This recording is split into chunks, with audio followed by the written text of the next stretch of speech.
जय हिंद। आपका स्वागत है मेरे चैनल रिदम स्टॉक पर। मैं अर्जुन चौधरी और आज मैं एक ढोलक का इसको लेसन कहिए या सीखने का जो क्रम होता है, उस क्रम में एक बोल है। अभी तो हम कहरबा पर जा नहीं रहे हैं, दादरा पर नहीं जा रहे हैं। मूल रूप से सिर्फ हाथ से बोल का निकास, वो मूल रूप से मेरा अभी उद्देश्य है। जब वो हो जाएगा उसके बाद कहरबा, दादरा और भी जो जितने भी ताल हैं, सारे तालों पर विचार होगी और आसान विधि से होगी।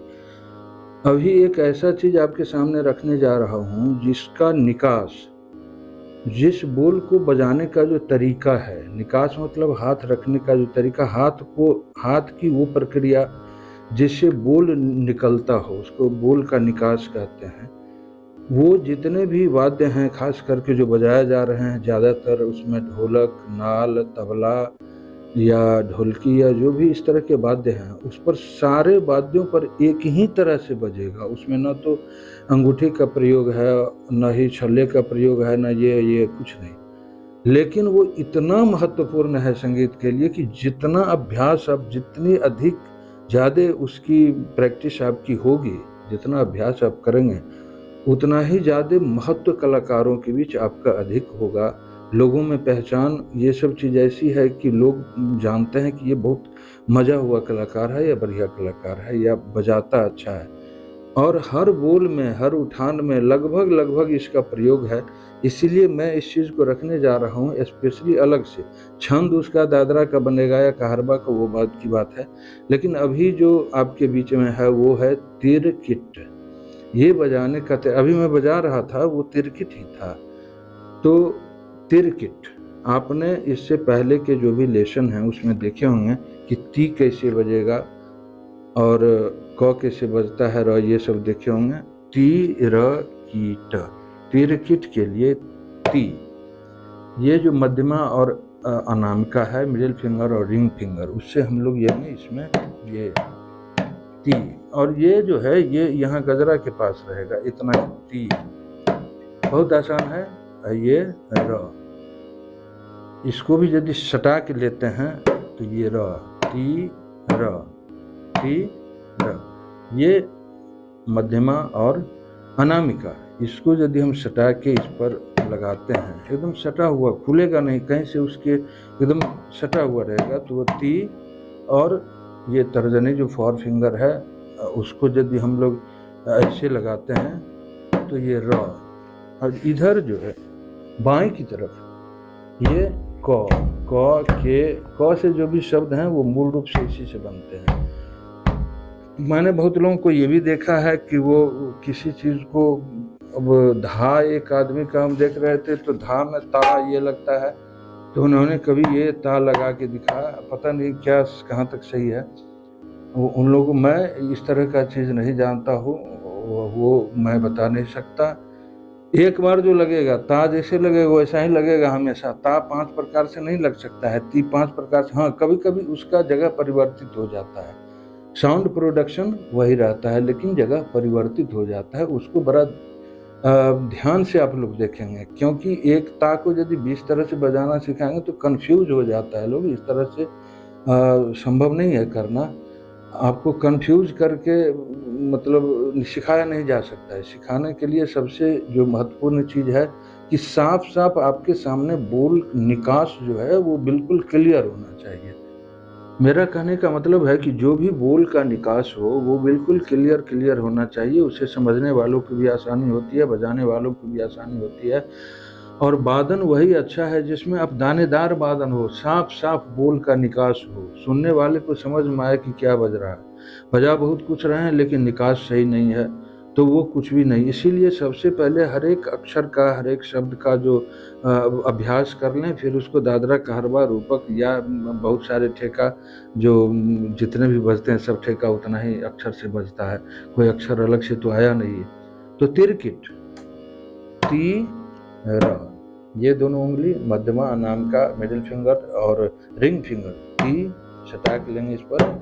ये जो नीचे का भाग है ये गजरा पर रहेगा तो ती, और ये जो 4 फिंगर है जिसको तर्जनी कहते हैं, ये भी सटा के लेंगे तो ती र, इधर की,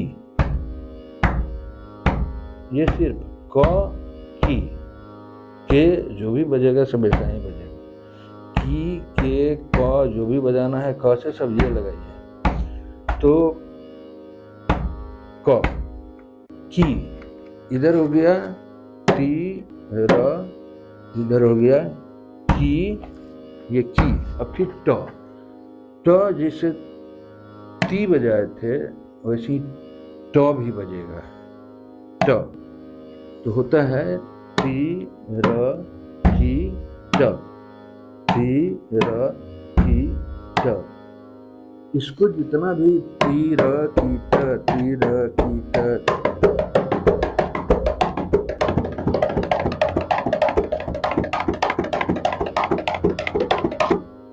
अब इसमें थोड़ा सा इसको मूल रूप से बजाना यही है। और इसकी सबसे बड़ी खासियत यह है कि किसी भी वाद्य पर, तबला पर भी तिरकिट एकदम इसी तरह से बजता है, कोई हथौटी में परिवर्तन नहीं होगा।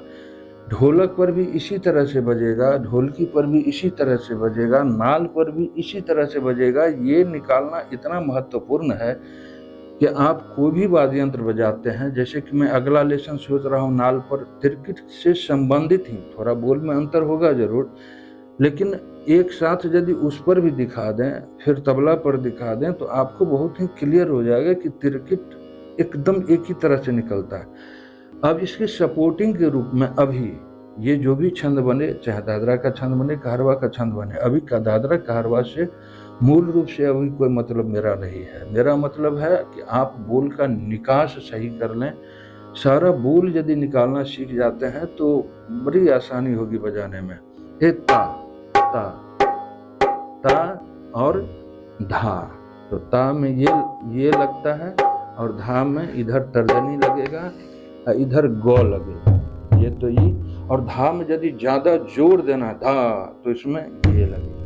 कहे तो ये तो उतना ही लग रहा है जैसे धा, धा, धा, गौ और इधर ता या ना जो भी कहिए, धा, धा। और जहाँ ज्यादा जो धा धा धा धा धा, अंतिम धा जोर से, तो ये जहाँ जोर ज्यादा पड़ता है वहाँ, जैसे गाने में जहाँ जोर ज्यादा पड़ता है वहाँ सम होता है, वहीं से शुरू होता है गाना बजाना।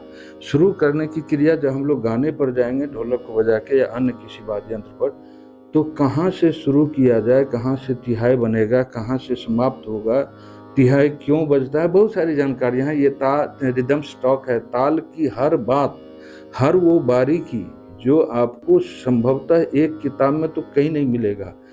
ये सैकड़ों जो संगीत के पुराने से पुराने किताब हैं या जो संगीत के नहीं भी हैं, जैसे यजुर्वेद में बहुत सारा वर्णन है वाद्यों का, जैन रायोपसेनी ग्रंथ है, जैन जो ईसा से करीब 250-500 वर्ष पहले का, उसमें जितने वाद्य यंत्रों का वर्णन है और अभी उसमें से क्या सब प्रचलित है, हर चीज पर चर्चा होगी। तो अभी चर्चा है तिरकिट, तो ता और धा, ता और धा, तो ये दोनों एक सपोर्टिंग के रूप में लगा रहे हैं। लेकिन ये छंद क्या बन रहा है, ये सेम छंद दादरा में भी बज सकता है, कहरवा में भी बज सकता है। कभी मैं दिखाऊंगा कि दादरा का एक ही छंद उठाएंगे, वो दादरा कहरवा रूपक शपर, रूपक दिवचंदी शपर बजा के सुना देंगे। उसका एक टेक्निक है, वो टेक्निक भी बता दूंगा। अभी ये है ता, पहले लगाएंगे धा तिरकिट ता तिरकिट, तिरकिट समझ गए, ती र और इधर ती और फिर ट, ये दोनों उंगली को सटाएंगे तो ती, इसको सटा के लगाएंगे र, इसको लगा के सटाएंगे तो की, और ये फिर ट, और ता और धा, तो धा तिरकिट ता तिरकिट। बस इतना ही समझना है, ये छंद क्या बन रहा है उसको छोड़ दे, धा तिरकिट ता तिरकिट धा।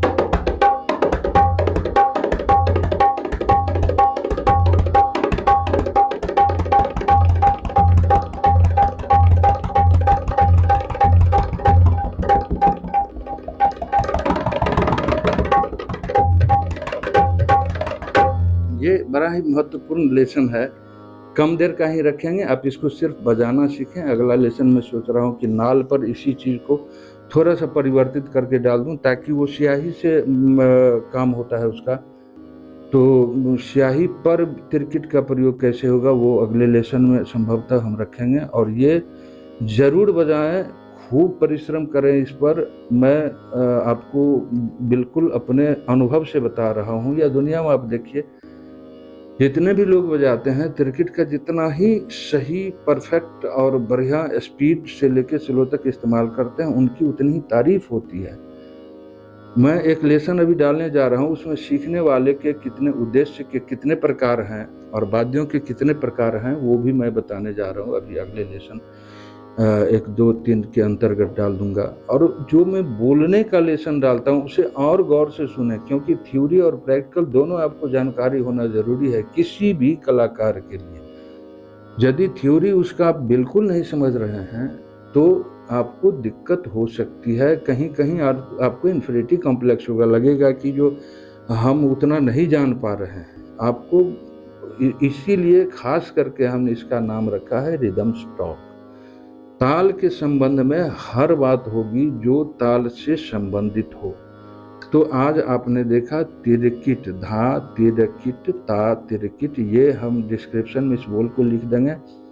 अभी किसी छंद में दादरा, कहरवा, दीपचंदी किसी से जोड़ के इसको मत रखिएगा। मैं दादरा में भी इसको बजा के सुना दूंगा, कहरवा में भी बजा के सुना दूंगा, दोनों में सेम बोल को, ये अगले किसी लेसन में। तो अभी हम लोग धा तिरकिट, धा हो गया, इधर ता लगाया, इधर गौ लगाया, ये धा, और फिर टी र, और फिर की, और फिर ट, और फिर अंतिम में ता। तो होता है धा तिरकिट, ता तिरकिट, धा तिरकिट, ता तिरकिट।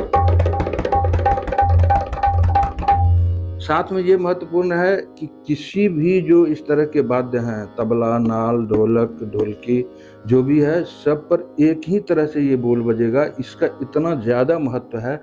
मैं चाहूँगा कि खूब प्रैक्टिस करें इस बोल का आप। और इसी के साथ आज का ये लेसन मैं समाप्त करता हूँ यहीं पर। और मुझे उम्मीद है कि आपको बहुत कुछ सीखने को मौका मिलेगा, और ज़रूर सीखें आप।